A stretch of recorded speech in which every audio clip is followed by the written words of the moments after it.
Team India ने आज गर्दा उड़ा दिया।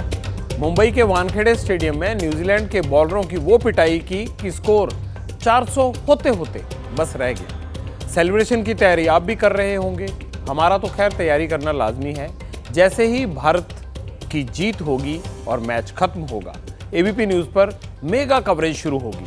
तब तक पब्लिक इंटरेस्ट में आप वो खबरें देख लीजिए जिनका हमेशा आपको इंतजार रहता है। नमस्कार, मैं हूं जगविंदर पटियाल। सेमीफाइनल की जीत किसी त्योहार से कम नहीं है, मगर त्योहार तो उन लाखों लोगों का भी है जो छठ मनाने के लिए ट्रेनों में गाजर मूली की तरह भरकर जा रहे हैं।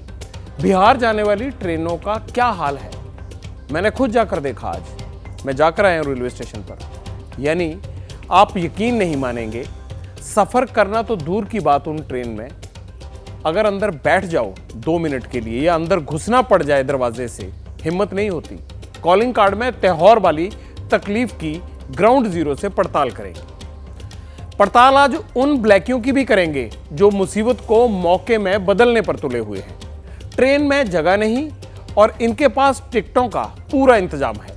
ब्लैक में डबल रेट पर टिकट बेचे जा रहे हैं। आज सफर करेंगे तो किसी और नाम से, कल का लेना है तो आपकी पहचान से मिल जाएगा। जनता क्या करे मजबूरी में। सिग्नेचर स्टोरी में छठ का मेला, टिकट का खेला। मजबूर तो वो हमारे मजदूर भाई भी हैं जो 4 दिन से उत्तरकाशी की सुरंग के अंदर फंसे हुए हैं। सरकार और रेस्क्यू टीम के सारे जुगाड़ फेल हो गए। मशीन काम नहीं आई, ना ही पाइप निकालने का इंतजाम। और लंबा होता जा रहा है सारा ऑपरेशन। हम हाईवे बना रहे हैं, बड़े बड़े प्रोजेक्ट्स तैयार कर रहे हैं, फिर मजदूरों को निकाल पाना हमारे लिए इतना मुश्किल क्यों हो रहा है। फैक्ट फाइंडिंग में ढीले सिस्टम की पोल खोलेंगे आज।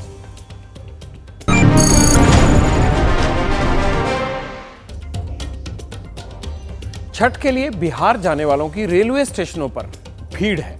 कहीं गाड़ी लेट है तो कहीं पर टिकट नहीं मिल रहा, कहीं जगह नहीं है।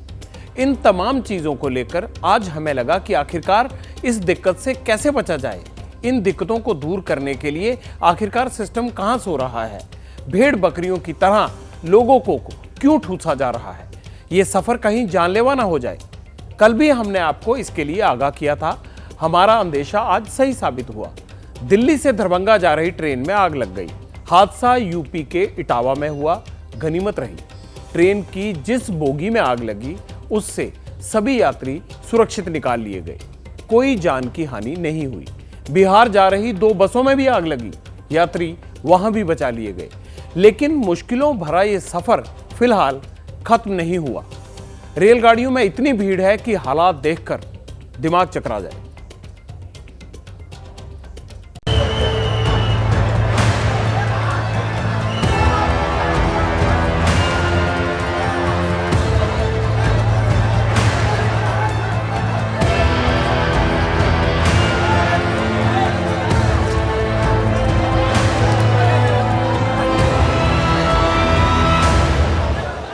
आपसे वादा किया था कि जब भी ग्राउंड जीरो पर जाना होगा मैं जाऊंगा। आपकी दिक्कतों की बात होगी, आपके मुद्दों की बात होगी, मैं आपके बीच आऊंगा और वहीं ग्राउंड जीरो से उन खबरों को उठाऊंगा जो पब्लिक इंटरेस्ट में होंगी। आज पब्लिक इंटरेस्ट में हम आनंद विहार रेलवे स्टेशन पर पहुंचे हुए हैं और मेरे पीछे आप देख रहे हैं संपर्क क्रांति ट्रेन जो बिहार रवाना होने वाली है। लेकिन उस रेलगाड़ी में चढ़ने के लिए लोगों के बीच जो मारामारी है, सामान को किस तरह से कंधों पर उठाए, छठ की तैयारी में ये लोग दिल्ली से निकल रहे हैं बिहार की तरफ। इस भीड़ को, इस मारामारी को देखिए। एक त्योहार के लिए किस तरह से रेलगाड़ी में एक जंग लड़नी पड़ रही है अपनी सीट तक जाने के लिए। लेकिन यहाँ बुकिंग मायने नहीं रखती, यहाँ टिकट मायने नहीं रखती। यहाँ सिर्फ एक ही कोशिश, एक ही संघर्ष है कि कैसे एक बार रेलगाड़ी के अंदर घुसा जाए।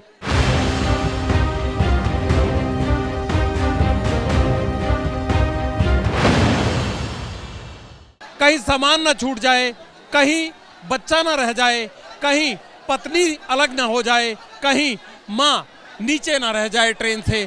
इन चीजों को लेकर हो हल्ला, शोरगुल, सामान, अपनों के लिए खरीदे गए त्योहार पर वो तोहफे जिन्हें अपने सामान के अंदर अपने लगेज में समेटे हुए ये भीड़ बढ़ रही है परिवार के तरफ, ट्रेन की तरफ।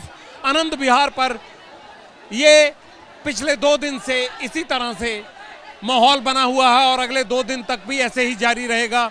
अभी यहाँ बैठने का इंतजाम किया जा रहा था। अब देख लीजिए अंदर रोशनी दिखनी भी कम हो गई है, यानी लोग इतने ज्यादा हो गए हैं, भीड़ इतनी हो गई है। कहाँ जा रहे हैं? आनंद विहार जाऊंगा। आनंद विहार जाऊंगा। आनंद विहार तो यही है। आनंद विहार से मैं मोतिहारी जाऊंगा। मोतिहारी काहे जा रहे हैं? कहाँ जाना है? छठ है इसलिए जा रहा हूँ। कौन इंतजार कर रहा है घर में? कोई नहीं दे रहा। बाप मातारी है ना, जो छठ और जो भाका है उसके लिए आदमी जाता है। ये तो बहुत मुश्किल होने वाली है, सफर मुश्किल लग रहा है। इसी में झेलना पड़ता है ना, झेल के जाएंगे। छठ चेहरे की खुशी बता रही है कि गांव जाकर बड़ा मजा आएगा। अब क्या करे, तो परेशानी है ही है। इतना भीड़ में तो जाना पड़ेगा ना, घर पे छठ है तो। देखिए कितने संघर्ष के बाद भी चेहरा खिला हुआ है एकदम। मेरी नजर जहां तक जा रही है, नजर को दिखना बंद हो जा रहा है, लेकिन ना तो सवारियां कम हो रही हैं, ना सिर पर लदा सामान कम हो रहा है, ना ट्रेन का आखिरी डिब्बा दिख रहा है, ना उसमें सफर करने के लिए जो मारामारी करने वाला आखिरी मुसाफिर है वो दिख रहा है। यानी भीड़ ही भीड़ है और हर ट्रेन इसी तरह से लबालब भरी हुई जा रही है।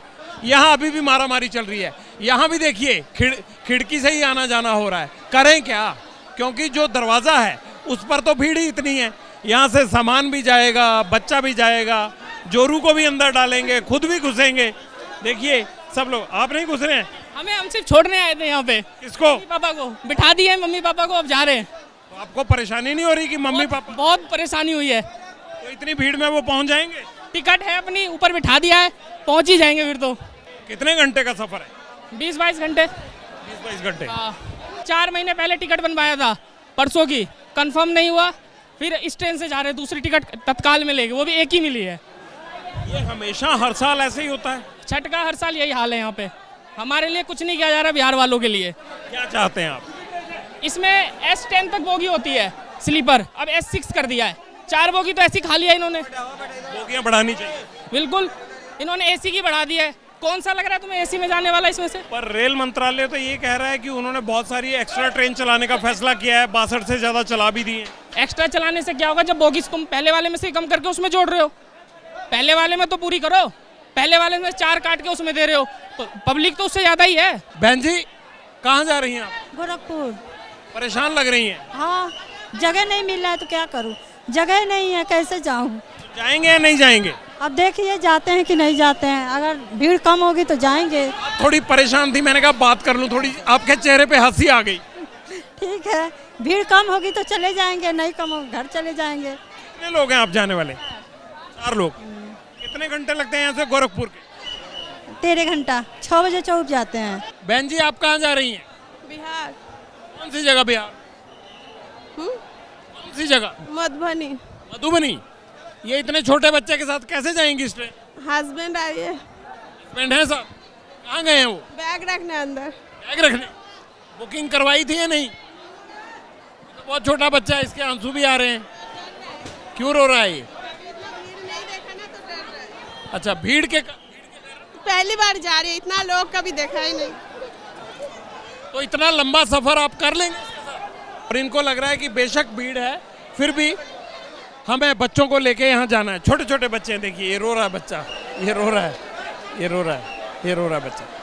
इतनी भीड़ नहीं देखी कहते, इसलिए रो रहा है ये बच्चा।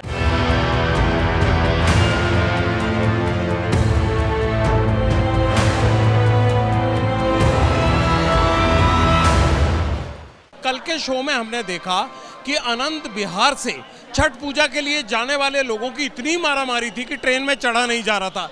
ये ट्रेन जा रही है दिल्ली से भागलपुर, और देखिए अगर इसमें चढ़ना हो तो मुझे लगता है कि चढ़ना तो क्या, पैर रखने की भी जगह नहीं है। पैर रखूं कहाँ यही नहीं पता लग रहा है। ठीक है, अब इसके अंदर की तस्वीर दिखाते हैं, क्योंकि छठ का जितना महत्व है उसे देखते हुए बिहार के लोग जिस भी दुनिया के इलाके में रहते हैं उनकी कोशिश ये रहती है कि छठ पर्व पर चला जाए बिहार अपने गांव। यहाँ से घुसना मुश्किल है। अब ये देखिए यहाँ पे मुझे लगता है कि सांस लेना भी कितना मुश्किल है। अंदर रोशनी भी नहीं दिख रही है, इतनी ज्यादा भीड़ है भागलपुर जाने वाली इस ट्रेन में। कहाँ जा रहे हैं बिहार में? बिहार में भागलपुर जा रहे हैं। कितने लोग हैं? हम लोग 10 का है। सीट मिल गया? ये तो ऐसे लग रहा है कि एक दूसरे के ऊपर ही बैठे हुए। सीट नहीं मिला, एक भी सीट, एक भी नहीं मिल रहा है। रिजर्वेशन है फिर भी बैठने को नहीं मिल रहा है सर। देख रहे हैं कैसे जा रहे हैं। कब करवाया आपने रिजर्वेशन? 3 महीना पहले करवाए हैं सर। जिस दिन 90 दिन पूरा हुआ उसी दिन करवाए हैं। सीट नंबर मिला था? सीट नंबर मिला था, सब मिला था। अब यहाँ किसी तरह से घुस पाए हैं। अभी ऊपर चढ़ के आए हैं, यहाँ सर घुसे हैं अभी। अच्छा, यहाँ से कितने घंटे लगेंगे भागलपुर के? लग जाएगा करीब 24 घंटे। 24 घंटे? 24 घंटे ऐसे करके जाना पड़ेगा। देखिए सरकार हमारी क्या कर रही है। बच्चे हैं आपके साथ? बच्चे नहीं है सर। महिलाएं और बच्चे भी हैं अंदर इस डिब्बे में? पूरा है, बच्चा और महिलाएं तो भरी पड़ी है एकदम। भरी पड़ी है इसमें। अब बताइए कि दिशा मैदान कैसे जाएगा आदमी? जब माँ बाप घर परिवार सब वहाँ है तो यहाँ कैसे मनाएंगे? ये है बिहार का दर्द। ये जाना चाहते हैं अपने परिवार के पास और कह रहे हैं कि वहीं मनाना है। तुम भी बिहार जा रहे हो? किसको छोड़ने आया था? बहन जी, आप कैसे जाएंगी इतने रश में? मेरा तो 3 सीट है, फिर भी दिक्कत हो रहा है। सीट मिली थी? सीट नंबर था? अवेलेबल था तभी तो करवाई। कितने अगल बगल में आपके? एक ये तो 50-50 लोग एक ही डिब्बे में घुसे हुए हैं, एक सीट के अगल बगल में है। तो ये सरकार की गलती है, हमारी गलती तो है नहीं। हमने तो पैसे दिए। ये तो या तो बंद कर दें, स्लीपर खत्म कर दें। एसी रहेगा अपना तो एसी में कोई वेटिंग वाला तो नहीं चढ़ेगा ना। ये भाई साहब क्या वीडियो गेम खेल रहे हो क्या आप? हाँ। क्या चल रहा है? पबजी चल रहा है? हाँ। ये यहाँ बैठने की, सांस लेने की जगह नहीं है, यहाँ पबजी कैसे चला रहे हैं? बेटा दिक्कत नहीं हो रही है? दिक्कत तो हो रही है, पर क्या करें? ऐसे ही भागलपुर पहुँच जाएंगे? तब क्या करें? सरकार कुछ कर नहीं रहा तो कैसे करें? क्या करे सरकार, आप बताइए। एक ट्रेन और कोई एक्स्ट्रा चलवा दीजिए। कहते हैं 62 ट्रेन चलाई हैं। हाँ। एक्स्ट्रा ट्रेन चलाई हैं 62। एक्स्ट्रा 62 ट्रेन चलाई है। ये हाल कैसे हो गया फिर? ट्रैक पे प्लेटफॉर्म पे कहाँ दिखाई दे रही है? नाम से होता है 62 चला दो, 500 चला दो, दिखाई तो देनी चाहिए। लोग परेशान इतने हैं, बहुत परेशानी पर आप अंदर घुस नहीं सकते माइक लेके, इतना कह रहा हूँ। अरे भैया, कहाँ जा रहे हो आप? अब बिहार जा रहे हैं भैया। वो तो मुझे भी पता है। बिहार में कौन सी जगह जा रहे हो? हम मोकामा जा रहे हैं भैया। कितने लोग हैं? ये महिलाओं के साथ सामान रखने की जगह बनाई है आपने, बैठने की जगह है नहीं? बैठने का जगह तो है नहीं भैया, कैसे भी तो जा रहे हैं, जो छठ पूजा है भैया। ये बताइए, आप लोग अंदर कैसे घुसे इतनी भीड़ में? हम लोग शुरुआत में आए थे भैया, जब इसमें गाड़ी में आदमी नहीं था तब हमने घुसे। कितने लोग घुसे इस खिड़की से? हजारों लोग इससे घुसे हुए हैं। आप भी इसी खिड़की से अंदर आए हैं? आप भी? हम भी। तो दरवाजे से कौन था रहा? भीड़ है, खड़े होने का जाम पड़ा हुआ, उससे कोई रास्ते नहीं दे रहा आने का। बोलो बोलो छठी माई की। ऊपर देखिए, जो स्लीपर वाला हिस्सा, इसमें देखिए एक स्लीपर पर 6-6, 10-10 लोग घुसे हुए हैं। गजब की भीड़ है। मैंने तो अपनी जिंदगी में इतनी भीड़ नहीं देखी। अच्छा, आप क्या लेट आए थे जो इस खिड़की से घुसना पड़ा? टाइम से आए थे, फिर भी दरवाजे पे भीड़ हो गई थी? बहुत भीड़ है। देखिए, यहाँ दिक्कत क्या है कि जो लोग वेटिंग में होते हैं वो भी इन जर्नल वाली ट्रेन में चढ़ जाते हैं। पीछे झगड़ा किसका हो रहा है? झगड़ा नहीं, वो निकलना चाह रहे, बच्चे बहुत दिक्कत में है, वो निकलने के लिए चाह रहा है। तो निकलने दीजिए आप ना। ये देखिए, ट्रेन में इतनी ज्यादा भीड़ है कि ये पुलिस, कोई आदमी निकलना चाहता है, उसके निकलने की जगह नहीं। वो देखिए बच्चे कितनी बुरी तरह से बेहाल रो रहे हैं। ये देखिए, ये उतरना चाहते हैं, निकलना चाहते हैं वापस, इनको निकालने के लिए पुलिस को बुलाना पड़ा है। ये हाल है ट्रेन में। देखिए, ये देखिए, ये देखिए, एक निकलता है 50 और देखते हैं। गर्मी से बच्चे परेशान हैं अंदर, बुरा हाल है। ये छठ का त्यौहार है और आप देखिए, लोगों को चढ़ना भी मुश्किल है, उतरना भी मुश्किल है। पसीनों पसीन हालत में, दम घुटने जैसी स्थिति है। ये देखिए, पूरे सामान के साथ ये बच्चे को देखिए। इधर आओ बेटा, क्या हुआ? पापा कहाँ हैं? आ रहे हैं, आराम से बैठिए। देखिए बच्चे को कितनी तकलीफ हो रही। क्या हो गया? सांस में दिक्कत हो रही थी? क्या हुआ? आराम से बैठो बच्चा। पानी पियोगे? पानी पियोगे? क्या हुआ? ये देखिए, इस बच्चे की तबीयत बिगड़ी है। ये देखिए, ये लोग सब वापस आ गए हैं। ये सामान इनका वापस आ गया है और ये ट्रेन से उतर रहे हैं क्योंकि बच्चों की हालत खराब हो गई। क्या हुआ बताइए? बच्चे को चाप दिया, दोनों आदमी ने ऊपर बैठाया तो नीचे गिरा दिया दोनों बच्चे को। वो कैसे? भीड़ के कारण गिर गए? ऊपर सीट दूसरे का था ना, ऊपर से उस बच्चे को नीचे गिरा दिया, वो लोग जाके चढ़ के बैठ गया। तो ये दिक्कत देखिए, इतनी ज़्यादा भीड़ होने के कारण ये सब गफलत और ये हो रहा है, इसलिए अगली ट्रेन से भेजा जाएगा इनको। इनके पति पूरे सामान के साथ आ गए। पुलिस का भारी बंदोबस्त रहता है वैसे यहाँ पर, अगर कोई भी दिक्कत होती है तो पुलिस वाले लोगों की मदद करते हैं। आरपीएफ के जवान यहाँ पर तैनात हैं, ऑफिसर तैनात हैं। ट्रेन का हाल देखिए आप। अब एक एक करके इनको चढ़ाने के लिए कितने पापड़ बेलने पड़ रहे हैं आरपीएफ के जवानों को, इसका अंदाज़ा लगाया जा सकता है। हमारे साथ आरपीएफ के बहुत सारे अधिकारी भी हैं, इन्हीं लोगों से जान लेते हैं कि आखिरकार। एक बात बताइए शैलेंद्र जी, यहाँ जो ट्रेन के अंदर हाल है वहाँ सांस लेना मुश्किल है, लेकिन प्लेटफॉर्म पे जब ट्रेन लगती है तो भगदड़ ना मचे, इसको कैसे रोकते हैं आप? यहाँ तो भगदड़ मच सकती है। प्लेटफॉर्म पे गाड़ी लगने से पहले आप देखेंगे हम लोगों ने यहाँ रस्सा बांध रखा है, पूरा बैरिकेडिंग की गई रस्से से, और हम लोग इंश्योर करते हैं हर प्लेटफॉर्म पे हमारे 70 से 80 आदमी लगाए गए हैं। हम लोग इंश्योर करते हैं कि गाड़ी प्लेस होने से पहले सभी लोग रस्सी के पीछे रहें, और विशेषकर जनरल कोच जहाँ हैं वहाँ हम अधिक फोर्स रखते हैं ताकि कोई भी आदमी चलती गाड़ी में चढ़ने का प्रयास न करे, और हम लोग चढ़ने नहीं देते हैं। तो जी ये बताइए कि यहाँ तो कोई भी अगर प्लानिंग के साथ है तो आतंकी घटना को भी अंजाम दे सकते हैं, उसको रोकने के लिए कोई अरेंजमेंट है या नहीं? इतनी भीड़ में कैसे चेक करेंगे? QRT है वो डिप्लॉयड है, प्लस हमने जो ये पूरा रेलवे स्टेशन है इसको 7 सेक्टर्स में बांटा हुआ है। From main entry gate up to the last platform 7 sector हैं हमारे, और हर सेक्टर में हमने 3-3 इंस्पेक्टर्स को लगाया हुआ है। जब लोग स्टेशन प्रीमाइसेस में आते हैं तो वो स्कैनिंग के थ्रू आते हैं। स्कैनिंग हम करते हैं 3 तरह से, एक हमारा बैगेज स्कैनर है, एक हमारा HHMD है, एक हमारा DFMD है। इसके अलावा हमारा डॉग सर्विसेज भी हैं, जो हमारी K9 सर्विसेज वो भी है। ये चैलेंज कब तक रहेगा आप लोगों का, कितने दिन और है? ये चैलेंज देखिए जब तक छठ के डिवोटी जो हैं ये जब तक अपने डेस्टिनेशन को जाते रहेंगे तब तक रहेगा, और ये रिसीड होना शुरू हो जाएगा 18 के बाद से। ये जो भीड़ है ये कम होना शुरू हो जाएगा 18 के बाद से। अगले 2 दिन और चैलेंज है आरपीएफ के लिए कि यहाँ कोई भी अप्रिय घटना ना हो। खास बात क्या है आनंद विहार रेलवे स्टेशन की? खास बात ये है कि ये खास तौर पर पूर्वांचल और बिहार को जाने वाली रेलगाड़ियों के लिए बनाया गया प्लेटफॉर्म है, रेलवे स्टेशन है।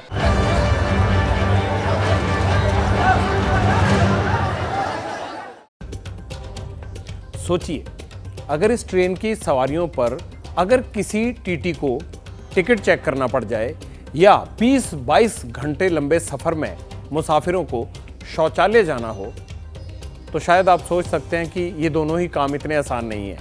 ना रेल चलाने वाले ये सोचते हैं और शायद ना ही सफ़र करने वाले।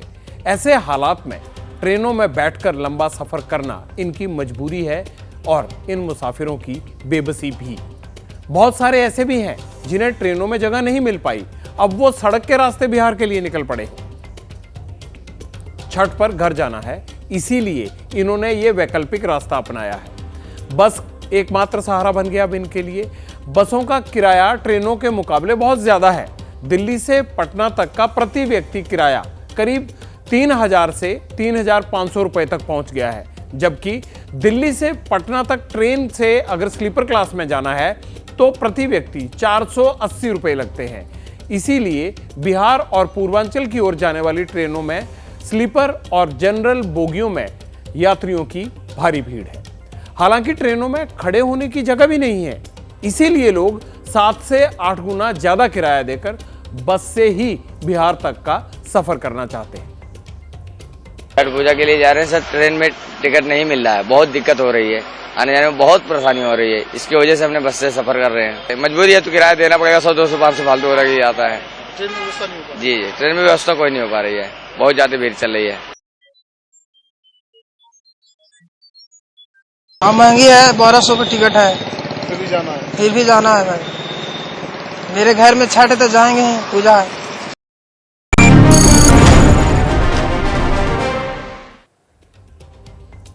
छठ में बिहार जाने के लिए उमड़ी भीड़ का फायदा कौन लोग उठा रहे हैं? क्योंकि ये जिस तरह का माहौल बना है उसका फायदा भी उठा रहे होंगे वो लोग जो ट्रांसपोर्ट का बिजनेस करते हैं या फिर टिकट्स एजेंट्स। कल हमने आपको वर्ल्ड कप के सेमीफाइनल की टिकटों की कालाबाजारी दिखाई थी, आज ट्रेनों के टिकट की कालाबाजारी भी देख लीजिए आप।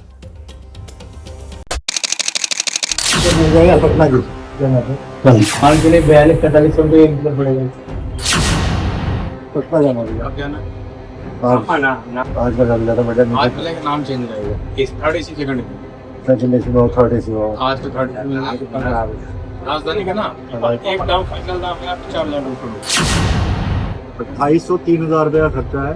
आपको साफ बात बता रहा हूँ, गाड़ी है रात के 9 बजे सेनानी तो कितना से रात के नाम रहेगा किसी और का। ये छठ के मौके पर दिल्ली से बिहार जाने वाली ट्रेनों में टिकट दिलवाने के नाम पर हो रही कालाबाजारी की तस्वीर है।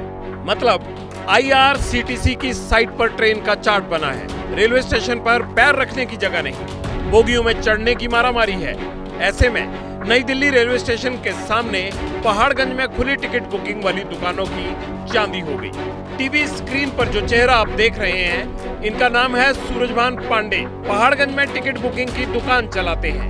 इनसे जब हमने पटना की टिकट की बात की तो साहब ने पहले कहा कि टिकट बुकिंग बंद है।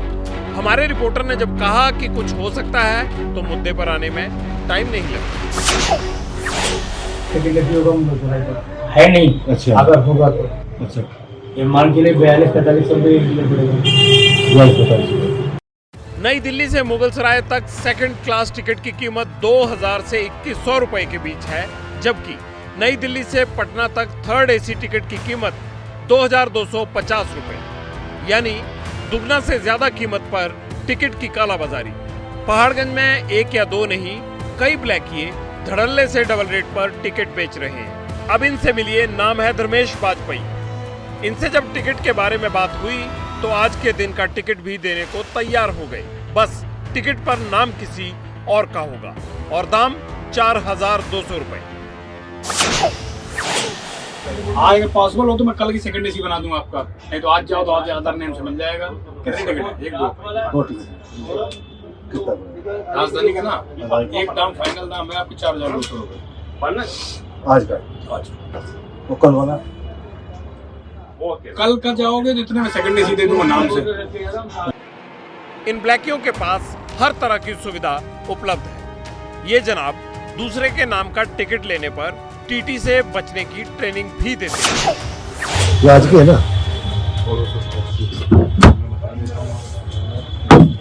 नाम पूछेगा ना 24 सीट नंबर बोले 24 तो आपको राकेश कुमार भी बताना, ठीक है। नई दिल्ली से पटना 23:10, 15:10, 23:10 ट्रेन नंबर है, 15:11 आज की टिकट है। 5:10 में जाएगी, सुबह 4:30 छोड़ देंगे। जब निकाला तो तब वेटिंग में आया था, आज कंफर्म है, ठीक है। टिकट बना है ये 18/7 को 8:16 पर, यानी कि 4 महीने पहले। इन केस कभी कभी हम समझा देते हैं आपको, पूछता नहीं, सब नाम के अलावा कुछ नहीं पूछा। कभी पूछे टिकट कब बनवाई थी तो 4 महीने पहले। यानी छठ के पर्व पर मोटी कमाई के लिए 4 महीने पहले ही टिकट बुक करवा ली थी, जो अब बड़ी कीमत पर बेची जा रही है। कोई सेनानी एक्सप्रेस का टिकट बेच रहा है तो कोई पटना राजधानी का। नहीं रिस्क आएगा, आपकी शक्ल जरूरी लिखा, आपका नाम नहीं। कितना? 2,800 का 2,500-3,000 का खर्चा है मोटा मोटा एक टिकट। स्लीपर राजधानी जाना तो सही, राजधानी की टिकट महंगी मिलेगी। राजधानी पड़ेगी सर आपको 5,000 रुपये।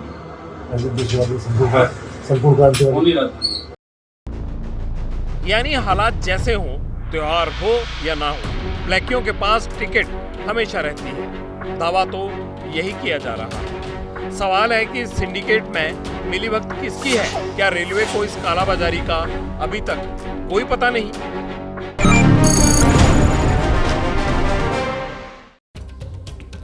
हमारी आपसे हाथ जोड़कर गुजारिश है, अगर ट्रेन नहीं मिलती, उसमें जगह नहीं है, तो अपनी जान को खतरे में डालकर यात्रा मत कीजिए।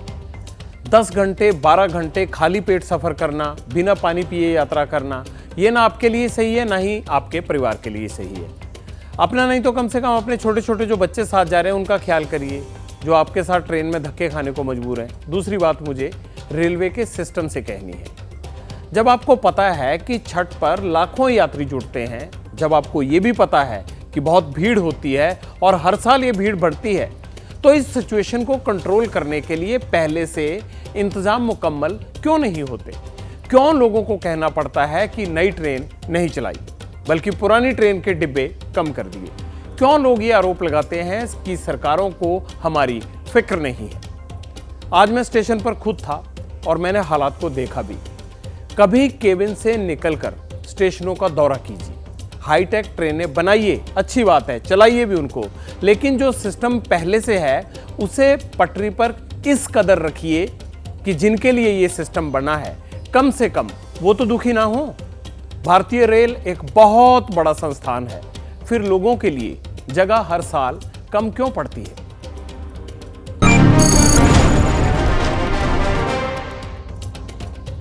वैसे जगह तो सुरंग में फंसे मजदूरों को निकलने के लिए भी कम पड़ रही है। उत्तरकाशी की सुरंग में फंसे मजदूरों को निकलने के लिए हमारी सारी तकनीक, हमारी सारी जुगाड़बाजियां अब तक फेल हो गई हैं। ये सवाल इसलिए क्योंकि पता चला है कि भारतीय अथॉरिटीज 40 मजदूरों को निकालने के लिए थाईलैंड और नॉर्वे के एक्सपर्ट से बात कर रही है, क्योंकि इन दोनों देशों में टनल में लोगों के फंसने के 2 बड़े क्राइसिस हुए थे और दोनों ही जगह से रेस्क्यू के बाद लोगों को सकुशल निकाल लिया गया था। कल तक पाइप से खाना पीना पहुंचाने और स्टील की खुली बड़ी पाइपों से मजदूरों को बाहर निकालने का दम भरने वाले हमारे इंजीनियर सफल नहीं रहे। इसीलिए विदेशी थ्योरी पर विचार शुरू हो गया है।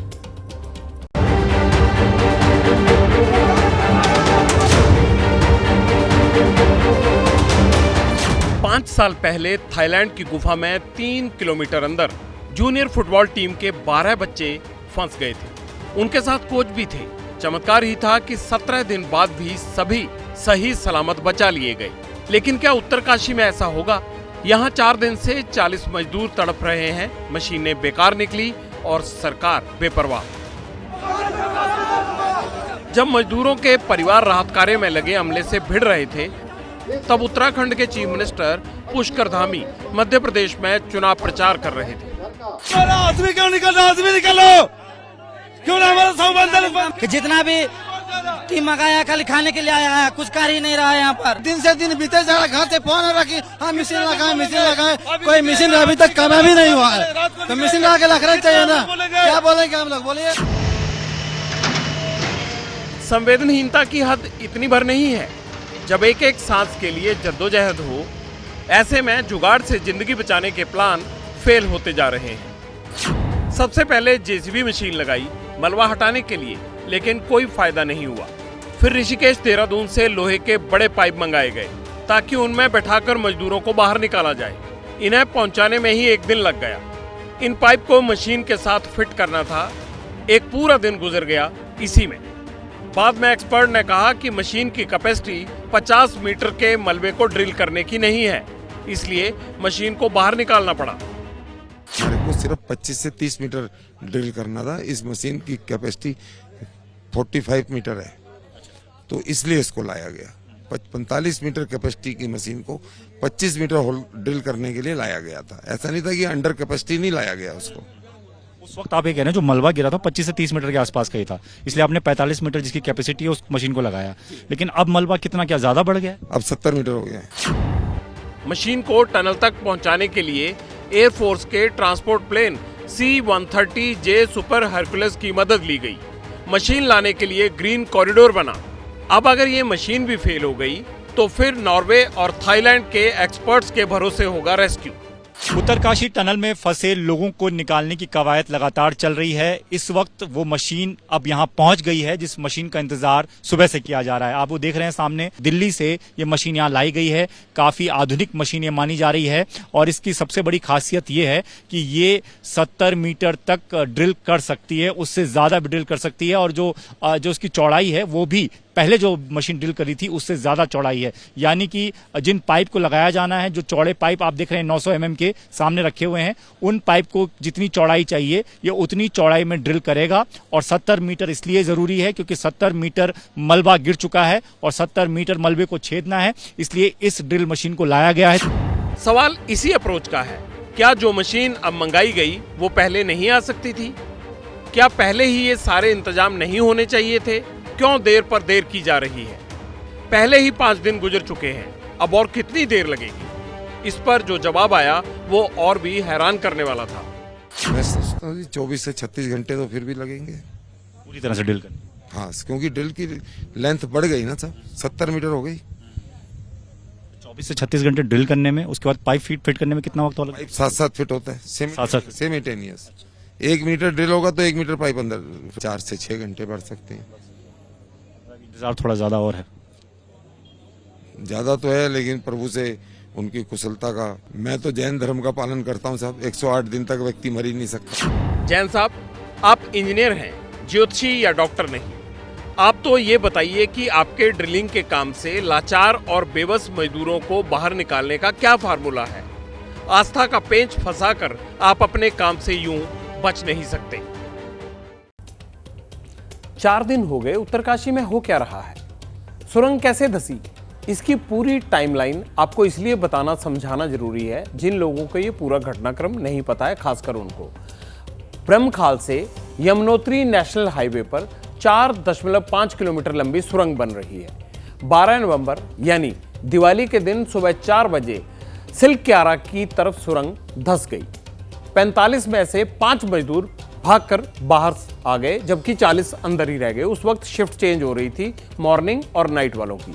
मजदूर इस सुरंग से 250 मीटर अंदर फंसे हुए हैं। यहां मुंह है, 250 मीटर अंदर फंसे हुए हैं। 200 मीटर का रास्ता क्लियर है, 200 मीटर तक क्लियर है। 50 मीटर के सेक्शन में मलबा है, 50 मीटर का एरिया मलबे से भर गया है और मजदूर उसके पिछली साइड है। मजदूरों को पानी और खाने पीने का सामान पाइप के जरिए पहुंचाया जा रहा है। इन सभी की अपने रिश्तेदारों से बात भी करवाई जा रही है, अच्छी बात। एक्सपर्ट कहते हैं कि मौजूदा मशीन मलबा हटाने में फेल हो गई। लोहे के पाइप नई मशीन के साथ फिट होकर अंदर जाने थे। इसके लिए 25 टन वजनी हैवी इक्विपमेंट वहां लाए गए। मशीन से हर घंटे 5 मीटर मलबा निकाला जाएगा। अगर मलबा लगातार गिर रहा है तो तकरीबन 70 मीटर ड्रिलिंग होनी चाहिए। साथ साथ पाइप भी उसमें लगाते जाते रहेंगे, जैसे जैसे ड्रिल होगी पाइप पीछे पीछे उसको कवर करेंगे। इसीलिए रेस्क्यू 2 दिन और चलेगा। इन बातों को सुनकर अब लोगों के सब्र का बांध, खासकर जो उनके परिवार के हैं, उनके सब्र का बांध जवाब दे रहा है। राज्य सरकार प्रतिबद्ध है कि इस बचाव कार्य में अपना पूरा सहयोग हम दें और किसी भी प्रकार का जो सहयोग यहाँ पे अपेक्षित है या मांगा जा रहा है वो तुरंत उसकी व्यवस्था यहाँ पे की जा रही है। जो बचाव कार्य है इसमें विभिन्न स्तर के जो या विभिन्न संस्थाओं के जो विशेषज्ञ हैं उनके इनपुट्स लिए जा रहे हैं लगातार। तो ऐसा कुछ नहीं है कि किसी प्रकार की कोई कमी रखी जा रही है, बस जो एक्सपर्ट एडवाइस है, जो बेस्ट ओपिनियन निकल के आती है उसके अनुरूप ही कार्य सभी हो रहे हैं। डीएम साहब, कमी सिर्फ रिजल्ट की है, यानी खेल अभी भी उम्मीद, आस और संभावनाओं का ही चल रहा है। कोई कंक्रीट थ्योरी नहीं है, कोई कंक्रीट प्लान नहीं है हमारे पास। हम चांद पर पहुंच गए लेकिन सुरंग के उस पार नहीं पहुंच पा रहे हैं।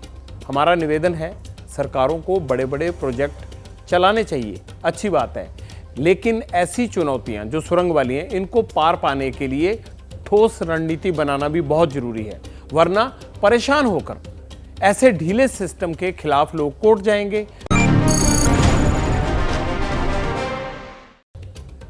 आजकल आवारा कुत्तों के काटने के मामले तेजी से बढ़ रहे हैं। कई सोसाइटी में तो कुत्तों को लेकर लड़ाई झगड़े आम रोजमर्रा की बातें हो गई हैं।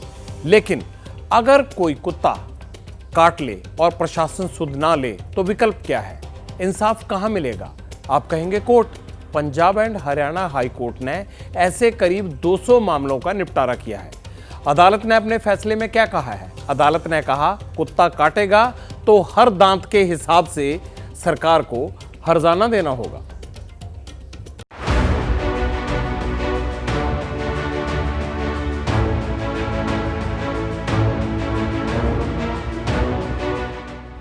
ये हैं रॉबिन, जालंधर में रहते हैं, छोटी सी दुकान चलाते हैं जिसके लिए इन्हें रोज सुबह जल्दी उठना होता है। करीब 6:30 बजे तक दुकान पर पहुंच जाते हैं। लेकिन 3-4 महीने पहले दुकान जाते वक्त आवारा कुत्तों ने इन पर हमला कर दिया। नतीजा करीब 1 महीने तक वो अपनी दुकान नहीं खोल पाए। इलाज पर जो खर्च हुआ सो अलग। मैं अपने काम पर सुबह जा रहा था मॉर्निंग रूटीन की तरह 6:30 बजे के करीब। उस समय आवारा कुत्तों ने मुझे काट लिया और इतनी बुरी तरह से काटा कि लगभग महीना मुझे घर पर रहना पड़ा। रॉबिन अकेले नहीं है। पंजाब हरियाणा हाईकोर्ट में कुत्तों के हमले से जुड़ी 193 याचिकाएं लंबित थी, जिन पर सुनवाई करते हुए हाईकोर्ट ने बड़ा फैसला सुनाया। आदेश दिया है कि कुत्ते के एक दांत के निशान पर 10,000 रुपए बतौर मुआवजा देना होगा, जबकि घाव होने की स्थिति में 20,000 रुपए प्रति 0.2 सेंटीमीटर देना होगा। आवारा पशुओं की वजह से जो घायल हुए, जिनकी मौत हुई, उन्हें भी मुआवजा मिलेगा। फैसले के मुताबिक मुआवजे की जिम्मेदारी राज्य सरकारों की होगी। कोर्ट ने पंजाब, हरियाणा राज्य और चंडीगढ़ केंद्र शासित प्रदेश को इस तरह के मामलों के निपटारे के लिए कमेटी बनाने का निर्देश दिया। आदेश है कि अपील के बाद 4 महीने में मुआवजे का निपटारा हो जाना चाहिए। हम बहुत सारे केसों में देखते हैं कि कमेटियां फॉर्म हो जाती हैं, लेकिन कमेटी कॉन्स्टिट्यूट होने के बाद कभी मीटिंग नहीं होती, कभी कोई ऑफिसर अवेलेबल नहीं है। लेकिन इसके लिए जो सीरियसनेस है of the government, that will go a long way. ये अपनी तरह का पहला फैसला है जब स्ट्रीट डॉग या फिर आवारा पशुओं के हमले पर अदालत ने सख्त रुख अख्तियार किया हो। उनसे गरीब लोगों को बहुत राहत मिलेगी, पर सरकार को चाहिए या माननीय हाईकोर्ट को भी ऐसे चाहिए कि ऐसे मुआवजा देने के साथ साथ कोई ऐसा नियम लागू करे जिससे कि गरीब लोग हो या उनका इलाज फ्री हो। इस फैसले से कुत्तों का शिकार होने वाले लोगों को आर्थिक राहत मिलेगी, मगर आवारा कुत्तों की समस्या से निपटना प्रशासन का काम है, अदालत का नहीं। काम नहीं हुआ, इसीलिए अदालत को दखल देना पड़ा। पंजाब, हरियाणा और चंडीगढ़ में 5 सालों में कुत्तों के काटने के 6.5 लाख मामले सामने आए, यानी दिक्कत ज्यादा थी। वैसे आवारा कुत्तों की समस्या पूरे देश में है। अब कर्नाटक सरकार भी उन लोगों को मुआवजा देने के बारे में सोच रही है जिनकी कुत्तों के काटने से मौत हुई, मगर मुआवजा देने से समस्या ठीक नहीं हो जाएगी। मुझे लगता है जमीनी स्तर पर काम करने की जरूरत है, और हाँ, इस पूरी मुहिम में डॉग लवर्स को भी शामिल करना चाहिए ताकि उनकी भावनाएं भी आहत ना हो, कोई नुकसान ना हो और बाकी सब मसला भी पटरी पर आ जाए।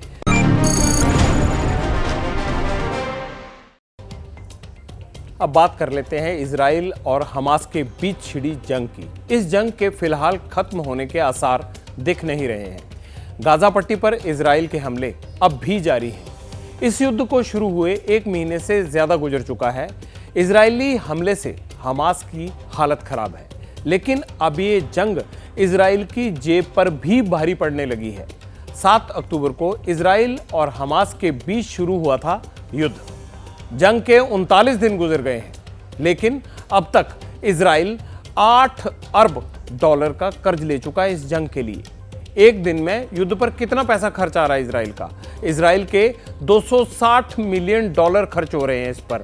अगर इसको हम भारतीय रुपयों में आंकें तो ये रकम 21 अरब 58 करोड़ 57 लाख 62,120 रुपए बनती है डेली के हिसाब से। गाजा में जारी इजराइल के हमले की वजह से सरकार को हथियारों पर भारी पैसा खर्च करना पड़ रहा है। इसके चलते अर्थव्यवस्था में गिरावट आई ही है, और युद्ध के कारण इजराइल का पर्यटन और घरेलू खपत दोनों ही गिरावट की ओर है।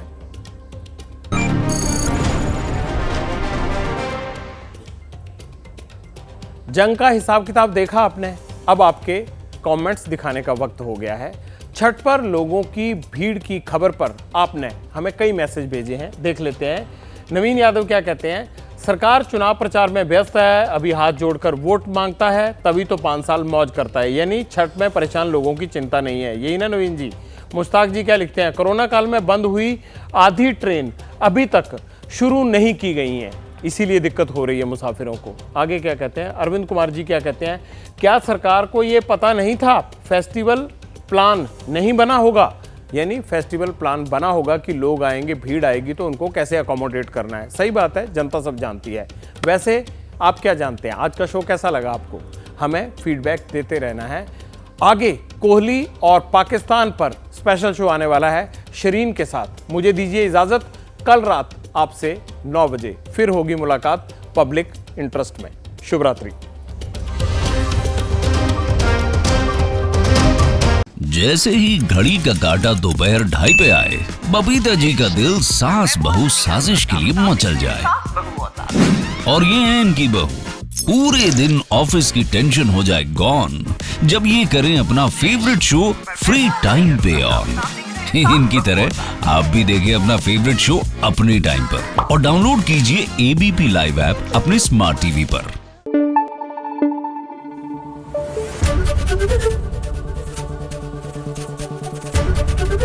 एबीपी न्यूज आपको रखे आगे।